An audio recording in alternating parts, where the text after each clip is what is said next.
Welcome back to National Report. We've been monitoring the Pentagon briefing.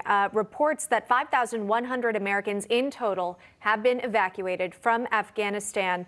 Just in the past 24 hours, 12,500 people, including Afghan refugees, SIVs, translators, and Americans, have exited the country. This, of course, comes 24 hours after that explosion in Kabul, which killed 13 U.S. service members. For more reaction, we want to welcome in panelist Bobby Eberle, a Republican strategist, host of the 13-Minute News Hour. Also, Jessie Jane Duff, Gunnery Sergeant, U.S. Marine Corps retired, Newsmax contributor, and Jenna Ellis, Newsmax contributor, Trump senior legal advisor and attorney to the former president.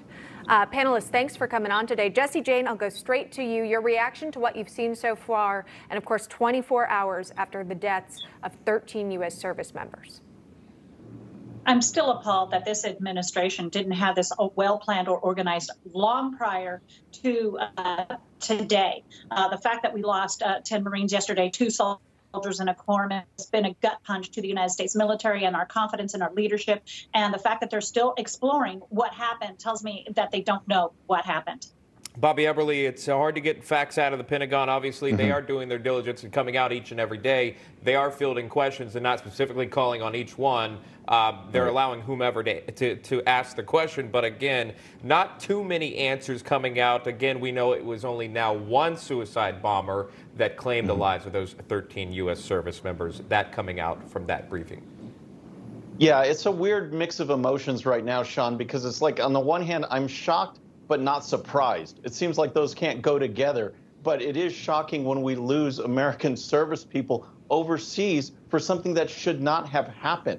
I mean, we are relying on the Taliban for security. That right there says volumes about the situation and Joe Biden's lack of leadership. Something needs to be done with the top officials in DOD, state, and Joe Biden, because the buck absolutely stops with him. And as we were getting reports and live on air yesterday, as the explosion came in and we were learning details, it was hours later in the day until we heard from the president, the commander-in-chief, Joe Biden, who was asked about whether or not it's his responsibility to own up for what happened, the event that took place in Kabul. He said he did take some of the responsibility, and yet, Jenna, he also blamed the previous administration, in part, for what we're seeing play out in Afghanistan. Your reaction to that comment? Well, it's unconscionable. And of course, Joe Biden is clearly unfit for office. The fact that he has to take hours and hours to prep for a press conference where he has a list of reporters that he's going to go to. Everyone saw a very weak, incompetent, and failure of a president. This is someone that no one has confidence in on the world stage. And what does that tell our enemies? And then especially when you have confirmation later that the United States gave a list of citizens, green card holders, and allies to the Taliban. I mean, this is absolutely just appalling. And I think it's time that the cabinet very seriously consider the 25th Amendment. And I am with all of the people yesterday who are calling for Joe Biden's resignation. I think he is very clearly unfit for office. From a mental standpoint, not just a constitutional one. We have seen Congress members, Claudia Tenney most notably, actually penned a letter to congressional leaders wanting to begin impeachment proceedings. At this point, it's not a trending on Twitter. You now are having sitting members, Bobby, wanting someone to be held accountable. And in this particular moment, in this discussion, it would be President Biden.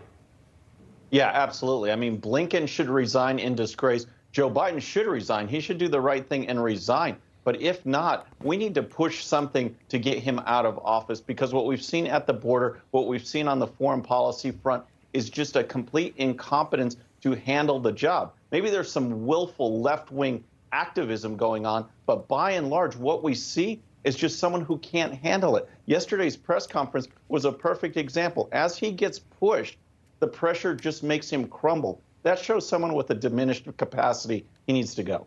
We don't know when we will next hear from the President of the United States. Our thanks, though, for our panel members for joining us, reacting to that breaking news briefing from the Pentagon. Thank you, Jenna. Thank you, Bobby.